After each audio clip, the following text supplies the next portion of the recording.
And Lady C, well, have had so many brilliant questions coming in from our outspoken members. So I want to get straight to them.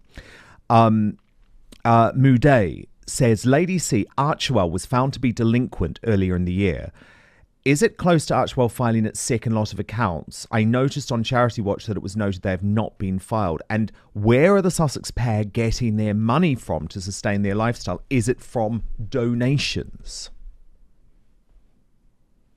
Well, Harry and Meghan's Archewell cannot take donations from the public.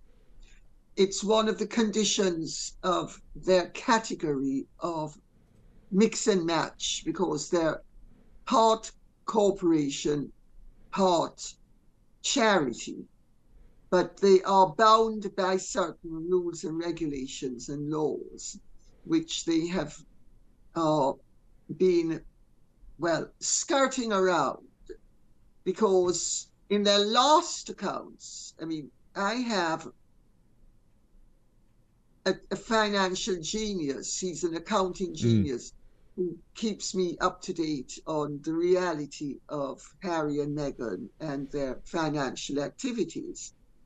And in their last accounts, the interest that they earned for the year was on $222,000. So that means that that's the entire amount that they had permanently for the year in their investment account.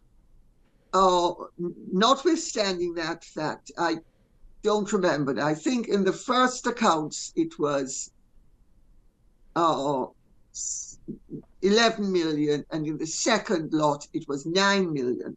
So my accounting genius said that it's fairly standard that people, when they're moving money around, smoke and mirrors, that they move the money around, but they're not. Archewell does not have the millions available to it on a daily basis. On a daily basis, it had $222,000, but they spent more money, or an approximate amount of money, on expenses that they did. I'm not very arithmetical, so I don't have my notes in front of me. I actually did a show on this, or a part of a show on this, which you can watch on your brilliant YouTube channel, which if you haven't subscribed to, I recommend everyone does, because it's must watch. All right, folks. Lady Colin Campbell has just dropped some explosive new claims about Meghan and Harry.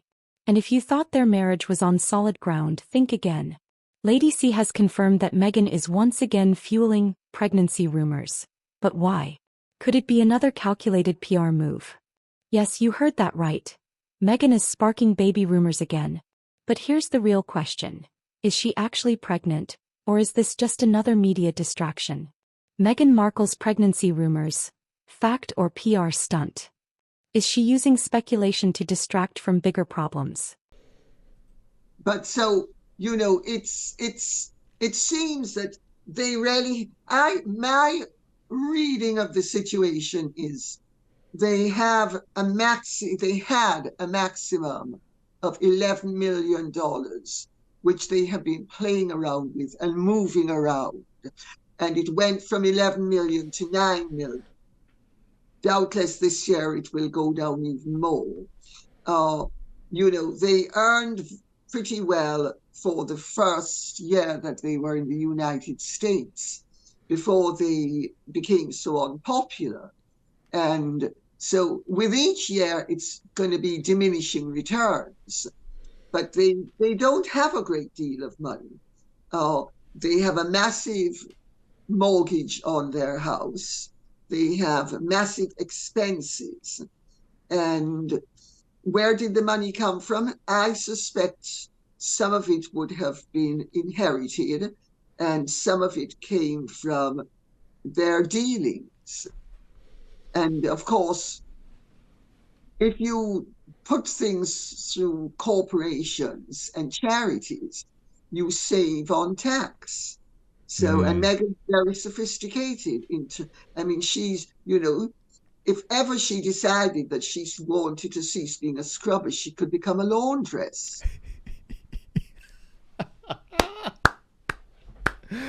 Oh, I bow down to you, Lady C. My goodness, that's hilarious.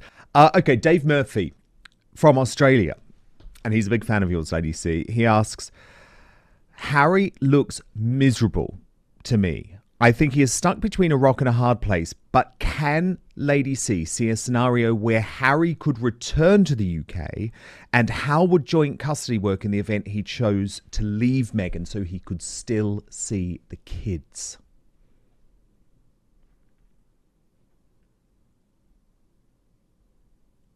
I'm not sure that's a valuable question to answer, because it's too complex. But in a best case scenario, if they separated and if they were divorced, let's put it that way, if they were actually divorced and he moved back to England, he would see the children, presumably some of the time they'd be allowed to come to England, and the rest of the time he'd have to see them in California, unless, of course, she should marry some billionaire and waft off with him. But I think Meghan is going to prove to be like Angelina Jolie. There are some women who will do anything to work over a man, and children are fair game, and they will use the children. And I have little doubt that if there was a divorce, unless it was in Meghan's worldly interest, she would bend over backwards to be as nasty as possible. That's just her personality. Yeah, and it's why Harry was so stupid to move away, because obviously it means the jurisdiction is in California, which is bad for him. So it's virtually impossible for him to come back. He's trapped. Although Elizabeth Bird asks, why on earth is Harry trying to get back to London? This rumour, Lady C, that he wants to find a way back. Also, does Lady C believe that Harry and Meghan are in fact separated? Lady Colin Campbell hints at a much bigger story coming soon. And let's be honest, Meghan has done this before. Every time the press starts focusing on her failures, suddenly, a new baby rumor appears. Coincidence? I don't think so. And now we get to the real bombshell. Lady C is saying Harry and Meghan's marriage is in a full-blown crisis. She describes their relationship as volatile, and suggests that a divorce is not just possible, it's inevitable. And here's the worst part. Lady C suggests that Meghan could pull an Angelina Jolie and use the kids as leverage. We've seen this playbook before. Celebrity divorces where one side plays dirty and Meghan Markle? She's already proven she's willing to do whatever it takes to win. I don't believe a thing that comes out of Harry and Meghan's mouth. I know that they were trying to say last year, not now, last year, that they were separating. And I said at the time, I'd heard it from two very reliable sources, but I was not prepared to believe it until I actually saw it happen. And I know the marriage is very volatile and very up and down, which it would be, because they're both pretty unstable and volatile individuals. But I don't think it's positively volatile. Say, it's not an Italian marriage with and then you hug and make up and it's all blood and it's not blood, it's all thunder, but no lightning to strike anybody. I think their marriage I think they're both very toxic personalities, and two toxic personalities, when they're not fighting everybody else, will be fighting each other. And I mean, I don't really want to answer the question too particularly, because I don't believe in speculating. No, indeed. Kathleen O'Mahony asks, I would like to know, were Meghan's children born of her body or via surrogate? Which is obviously something that you cover in the updated edition of your brilliant book. And I'll put a link for the book in the description. Well, of course, Dan, you will know we both have to be very careful how I would answer that, because otherwise it could cause massive problems for us legally and financially. Let me put it this way. Meghan's performance throughout her pregnancy was very bizarre. And whatever went on was definitely not what normally goes on. Whether it was Meghan padding and Meghan playing with the size of her bum or something else. There is a story there to come out, and I feel sorry for the royal family, because they have been and of course this Meghan knows would be injurious to the royal family. So, and this is also possibly why she has played things the way she's played them. It's a malicious and destructive mode of behavior that she has thought would put the royal family in a no-win situation.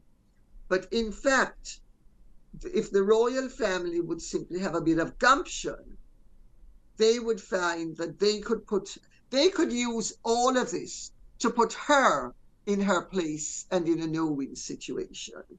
But they're obviously either not resourceful enough, not imaginative enough, not experienced enough, and not brave enough.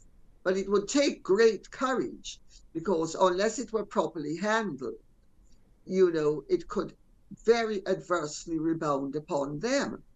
And they are very mindful of the fact that Meghan has played the colour card from the word go, and that anything to do with those children and how they came into existence, or the doubts as to how they came into existence, to cover the whole of the possibilities. Lady Colin Campbell says Meghan and Harry's marriage is doomed. Could Meghan go full Angelina Jolie and use the kids in a divorce battle? Will Harry finally wake up to Meghan's control? At this point, it's not a matter of if they divorce, it's a matter of when. And now let's talk about the money, because folks, Harry and Meghan's finances are not looking good. Lady C just revealed some shocking new details about how much money Archewell actually has, and it's far less than you'd think. Let me put it this way, Archewell is not sitting on piles of cash. Their latest reports show that their investment account only had $222,000 in interest earnings last year. That's nothing compared to what they spend on their luxury lifestyle. Would have possibly racial implications, because there will always be the Dr. Schollers who, it's because she's a woman of colour, when of course it's nothing to do with that at all. No. I mean, women of colour give birth every single day of the week without any irregularities and any speculation. And I've never known another woman of colour or another woman without colour to have performed in a pregnancy the way Meghan did. I mean, that bump had more ups and downs than Elizabeth Taylor and Richard Burton's marriage. You're coming up with them today. Lady C is on fire. What I just want to say about this Lady C is that I'm not vary across the birth of Lilibet, because obviously that took place in California, but I was very, very closely covering the birth of Archie.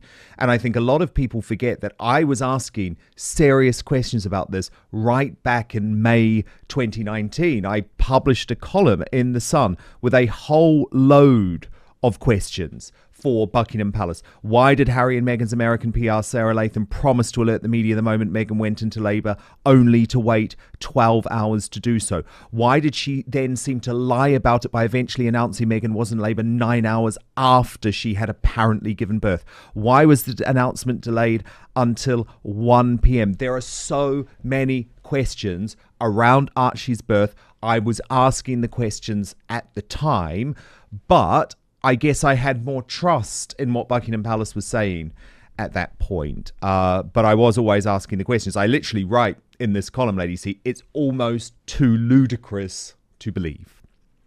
Well, but we still don't have the answers. We still don't have the answers. I didn't know that you'd done all of that, Dan, and good for you. But the fact of the matter is, asking Buckingham Palace when Buckingham Palace was being misled by Harry and Meghan, Buckingham Palace was relying on them for information, and they, if they chose to not provide the information to Buckingham Palace, which again shows a degree of irresponsibility and malignancy, because then the average, ordinary, expected response would be Buckingham Palace is lying to me. But Buckingham Palace didn't need to be lying to you. Sarah Latham didn't need to be lying to you. Harry and Meghan could have been lying to Sarah Latham. Archewell's financial records. Where is the money going? Millions lost over the years. Are Harry and Meghan struggling financially? Could this be why Meghan is pushing more PR stunts? And let's not forget, Harry and Meghan have a massive mortgage on their Montecito mansion. So the question is, how are they keeping up with their expensive lifestyle? And here's the final piece of the puzzle. Is Meghan already preparing for life after Harry? Lady Colin Campbell hints that Meghan has been making some very strategic moves behind the scenes. Could she be setting herself up as a powerful single woman, just like she always wanted? And I think that is highly possible, because it definitely happened in the past. Barbara Brown, Lady C, asks, do you think Trump threatening Harry's right to stay in the US will undermine the strong alliance the UK and US have enjoyed for 80 years? Absolutely not a chance. It really makes no difference whatsoever. I don't think Trump is, if he gets in, is going to kick Harry out. Remember, Harry was let in under Trump's presidency, not under Biden's. Biden has protected him, but Trump is the one who let him. So which was quite correct of Trump to do, incidentally. But I do not see that anybody of any political persuasion in the United States is not going to find a way of accommodating the prodigal son of one of its main allies. But if he did, I think it would gain a lot of respect from people on both sides of the Atlantic, and I do not think it would undermine the relationship any more than the relationship has already been undermined by various lawsuits. For instance, the NatWest 3, we are always sending people to America that America says committed crimes, that even when the crimes weren't committed in America, they never send anybody to us. So, we need to grow up and realize that we're the tail and it's the dog, and we should stop allowing it to wag us. Yes. I think we need to have some dignity. Enkis asks Lady C, does Lady C believe His Royal Highness William the Prince of Wales is acting in the role of Prince Regent, albeit without the title? No, absolutely not. I think he I think he is not a regent. Charles is very much in command. Uh, I think in the last years of the late Queen's reign, Charles was incorporated more and more into the role as almost as a mini monarch without being. It was a soft regency, some people say, but I wouldn't have actually said that's actually accurate. I think it was more. Charles was very much the vice president, and the Queen was the president, and she was in charge, and that's pretty much what's happening again, but Charles is much more, and Charles has the reins very firmly in his hands, in a way that the Queen had started to let go of some of the reins, not all, but some. But Charles he enjoys being king, and he's not prepared to relegate his role and share his power at this point, because he doesn't need to. What he does do is because he's mindful of the fact that it was in his interest as the successor to the late Queen to be gradually more and more incorporated, and he and William are in tandem together, so to speak. But no, it's not a regency, not even a soft regency. It's a very powerful senior partner, and the successive junior partner has some say, but ultimate authority rests with the senior partner. And let's not forget, Meghan has already started rebranding herself separately. Instead of the Duchess of Sussex, she now calls herself Meghan, Duchess of Sussex. A small change, not in branding. This is a clear sign she's preparing for a solo career. Meghan Markle rebranding for life without Harry? Is she setting up her next Hollywood move before a divorce? Could this be the end of Harry and Meghan as a brand? At this point, it's becoming obvious. Meghan is playing the long game, and Harry? He might not even realize it yet. So, let's break it all down. Lady Colin Campbell just exposed Meghan's latest PR stunt and revealed that Harry and Meghan's marriage is falling apart. Pregnancy rumors, PR stunt or real? Harry and Meghan's marriage is volatile. Divorce coming soon. Shocking financial records. Where is their money coming from?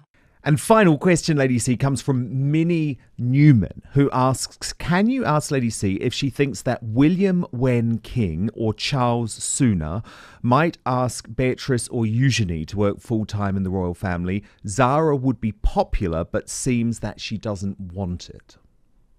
Well, Zara is not a member of the royal family, which people just don't seem to get. You know, her mother is a member of the royal family. It's a patrilineal system. It's not a matrilineal system. So Zara is not a member of the royal family any more than David Linley is a member of the royal family, as Princess Margaret used to say. Just because my children have a mother who's a princess doesn't make them royal. They're not royal. So Zara is, I mean, I'm not saying that they couldn't change the system for people, members of the family who are not royal, to be a part of it. But I have been saying for years that I think Beatrice and Eugenie should be made. They would be good at it. They want to do it.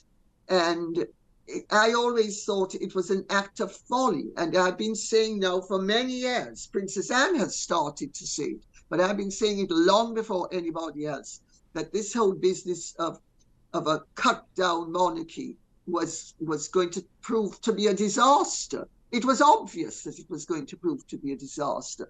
But if you didn't know, if you weren't as involved as I used to be with charity work, and you didn't really know the way the establishment worked, the way I do, it was very easy to miss it. And Charles's attitude, which, and I have to say, I think William has some of that as well. They don't get that we are not Denmark. Denmark's full population is half of London's.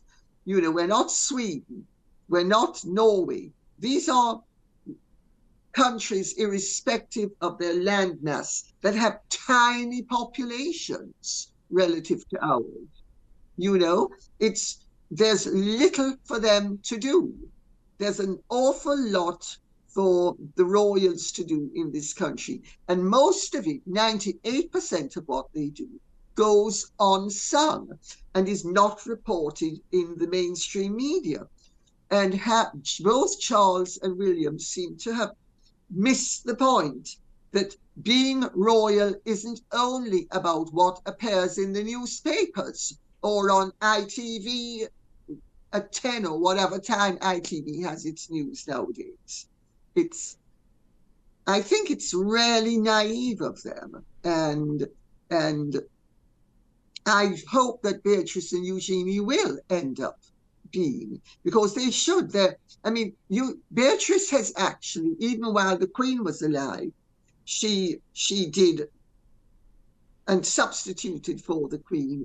For instance, the event that I went to for the Jubilee at Windsor, Beatrice substituted for her grandmother.